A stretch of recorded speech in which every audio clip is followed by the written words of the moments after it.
کراچی کا ایک بہت بڑا تاجر جس کا کام سونے کا ہے، مجھے یہ ساتھی نے واقعہ سنایا، ہمارے افتخار بھائی ان کے بڑے بھائی انہوں نے ذکر کیا، کہا یہ سمجھو کہ کراچی کا سارا سونا ان دو بھائیوں کے ہاتھ میں ہے، اتنے بڑے مالدار ہیں۔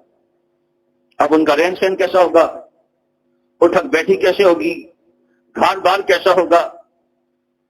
قدرتی بات ہے، اتنے بڑے امیر بندوں کو اللہ زیادہ اولاد نہیں دیتا تاکہ کہیں ڈر کے مارے مر نہ جائیں گے، کیسے کھائیں گے؟ ہاں، اور کدھر سے کھائیں گے، کیسے پلیں گے؟ اللہ دکھاتا ہے اپنی قدرت کی نشانیاں۔ بنگلے کے جو چوکیدار ہوتا ہے اس کے 12 بیٹے، اس کے بقیہ سارے کھانے سے پل رہے ہوتے ہیں، اور اس کو اپنے 2 بچوں کا فکر ہوتا ہے کہ یہ کیسے بڑے ہوں گے۔ اللہ اکبر کبیرہ۔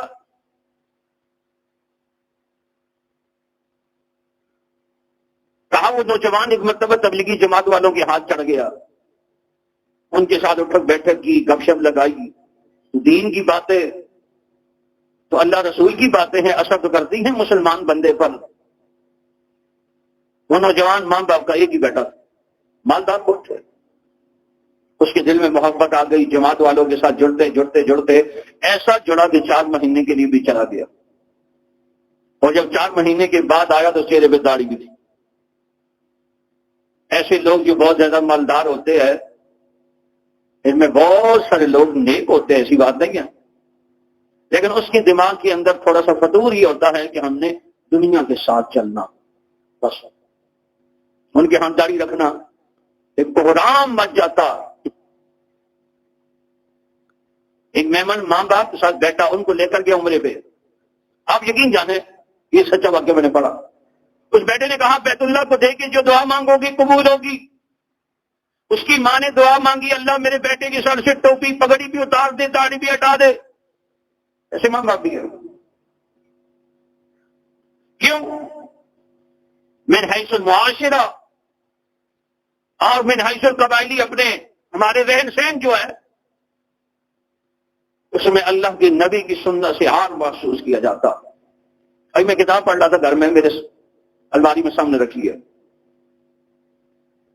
جرح تعدیل کرنے والے جو حضرات تھے انہوں نے 7 لاکھ نام جمع کیے جن حضرات سے یہ حدیث لیتے تھے،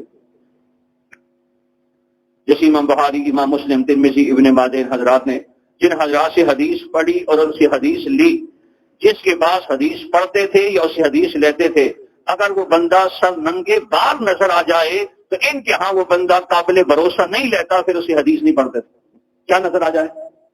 سر ننگا۔ ایک بہت بڑے محدث فرمانے لگے میرے پاس ایک حدیث تھی لیکن اس کی سند میں راوی بہت زیادہ تھا، کام راویوں والی سند دوسرے بندے کے پاس تھی، میں اپنی سند کو عالی کرنے کے لیے وہاں پہنچ گیا۔ گھر پہ پہنچا، کہا جی وہ کھیت میں ہے۔ کہا جب اس محدث کے پاس گیا حدیث کے لیے، دیکھا اپنی کھیت میں جھولی ایسی پکڑی ہے، اس میں سنگریزے ڈالے ہیں، پتھر، اور اپنے گھوڑے کا آواز دے رہا ہے، جھوٹ موٹ کا پکڑا ہے جھولی کو۔ اب گھوڑا یہ سمجھا مالک مجھے اناج دینا چاہتا ہے، گھوڑا دوڑ کے آیا، جھولی چھوڑی، گھوڑے کو پکڑ لیا۔ اس کو بولا تو کیوں آیا؟ کہا میں تو حدیث لینے آیا تھا فلانی، اگرچہ میرے پاس پہلے بھی ہے لیکن تیری سند اعلیٰ تھی، میں تجھ سے لینے آیا۔ کہا چلو میں تمہیں دوں، کہا اب نہیں لوں گا۔ کہا کیوں؟ کہا اگر تو گھوڑے کو دھوکہ دے سکتا ہے تو نبی کی حدیث میں بھی دھوکہ دے سکتا۔ وہ اتنے محتاط تھے، اللہ اکبر۔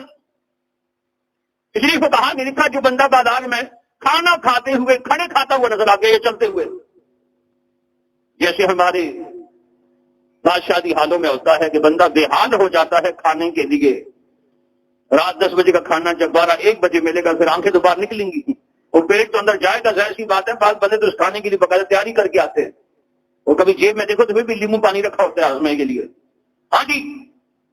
اور ایسا بندہ جب سب سے کندھے لڑا کے جب بریانی تک پہنچتا ہے، پلیٹ بھی اتنی بھرتا ہے، دیکھنے والا دور سے یہ سمجھتا ہے کہ زندگی کا آخری کھانا لگتا ہے۔